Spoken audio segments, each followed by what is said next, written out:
and I used to be a jockey, racehorse trainer, and I'm the inventor of the WTP bit, the winning tongue plate bit.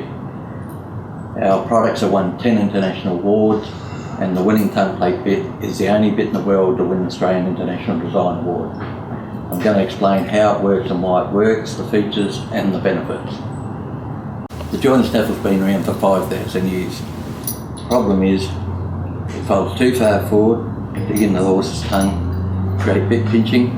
The other issue is at low contact it can go up, rubbing the roof of the horse's mouth or bruising the mouth, and also when it folds downwards, what it does, it can spread the tongue down over the lower bars, the bone in front of the premolars, and between the arms of the bit and the bars it'll pinch them sideways. Also it's folding right into their cheeks, pressing the cheeks onto the first premolars and molars, and this is what creates all the bit pain signs. There's also the other bit widely used over the years is the French link snaffle, and it's a little bar that goes through the centre.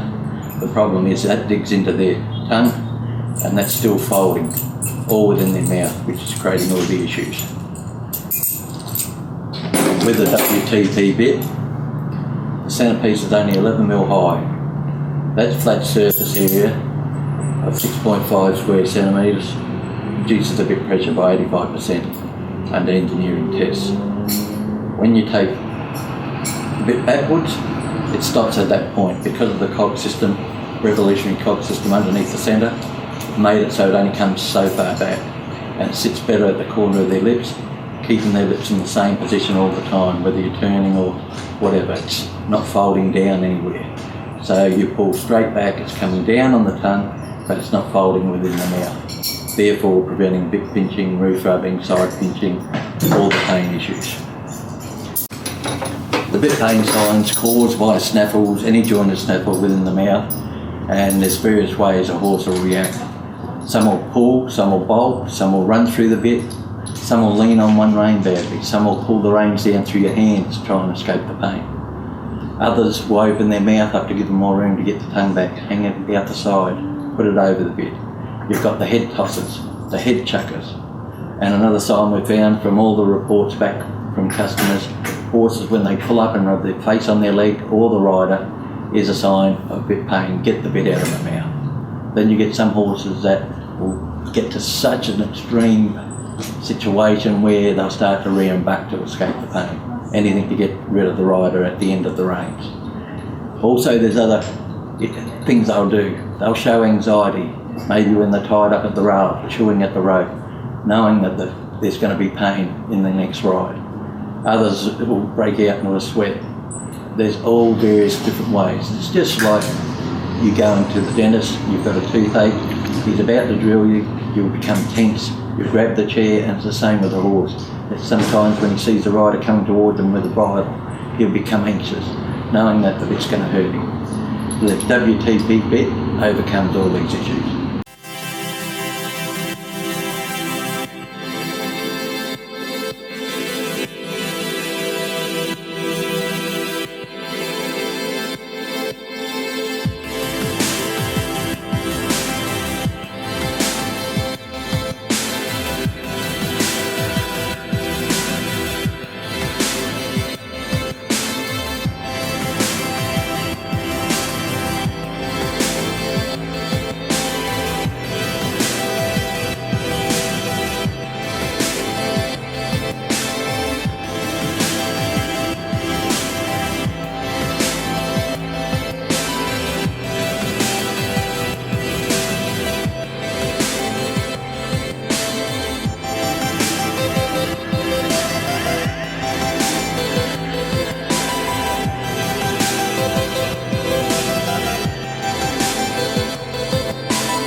Regarding some horses that lip rub, the reason being with a loose ring or jointed snaffle that folds everywhere, what it's doing as you're turning, it can fold down, and that way it's moving and crunching the lips up at different directions, putting pressure on the lips, pushing onto the premolars, and this is what sometimes causes lip rubbing. However, with the normal plate bit, Because there's no folding, it sits in the correct position the whole time. You go to turn, there's no folding down of the arms. This eliminates lip rubbing. You can put this bed on the worst lip rubber, it will stop. Also, you'll find it has a flowing effect to their body. If they're feeling pain in the mouth, riders have said it affects their shoulder movement, the rounding up, using their hindquarters properly. So many have come back and said as soon as they put the bit in its mouth, because of the soft points of contact, the horse started to use his body 100% better.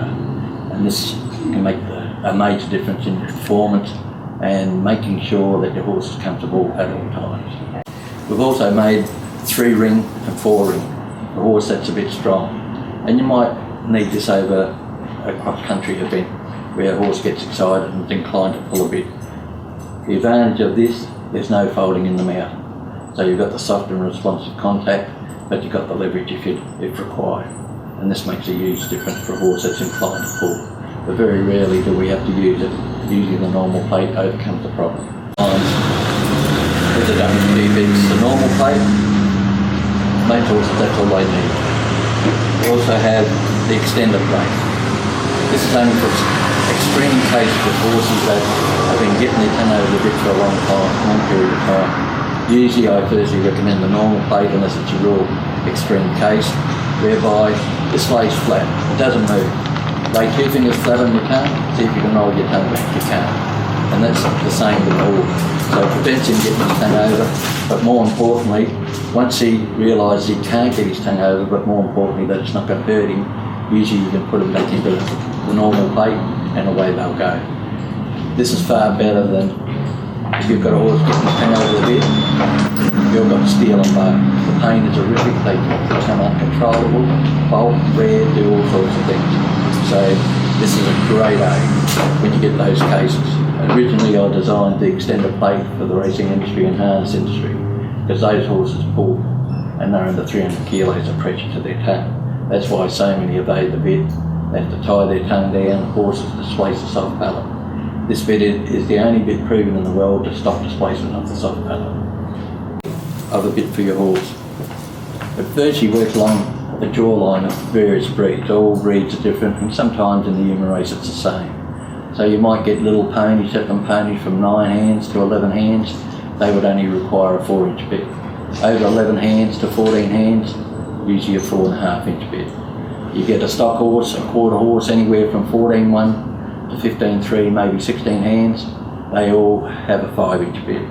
Whereas thoroughbreds can be 16.3 hands high and only need a 5-inch bit because they have a finer jawline. But then you go into the warm bloods.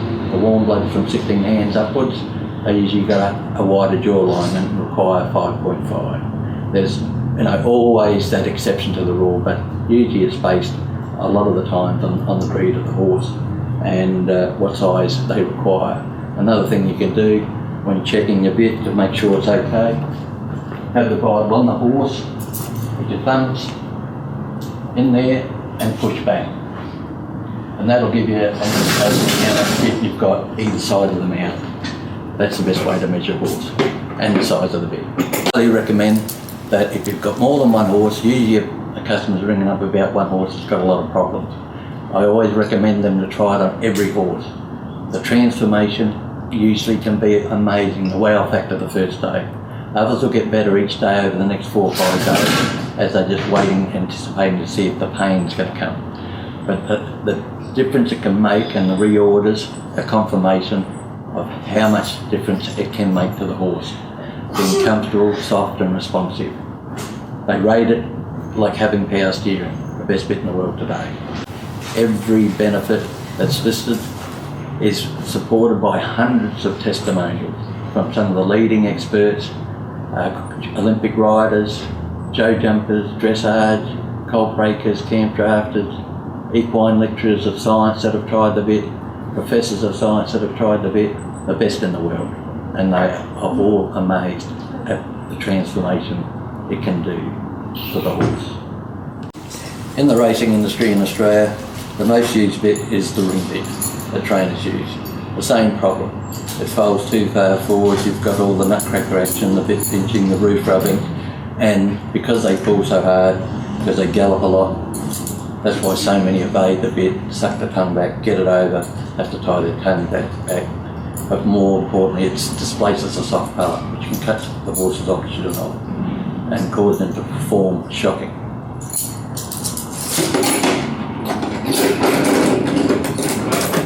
Try design the ring bit with the extended plate.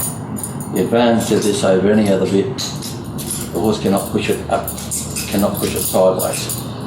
And that's where it's got the advantage. It sits flat on the horse's mouth, there's no folding within the mouth, there's no bit pinching, roof rubbing. It comes straight back and the horse cannot roll the tongue back and displace the soft palate. It's the only bit in the world that prevents displacement of the soft palate. I recommend in the racing industry they use the ring bit, put riders are over their neck, and I think it stays more central, and I prefer that in the racing industry. In the harness industry, they mainly use the tom-tom bit. This is the one I recommend.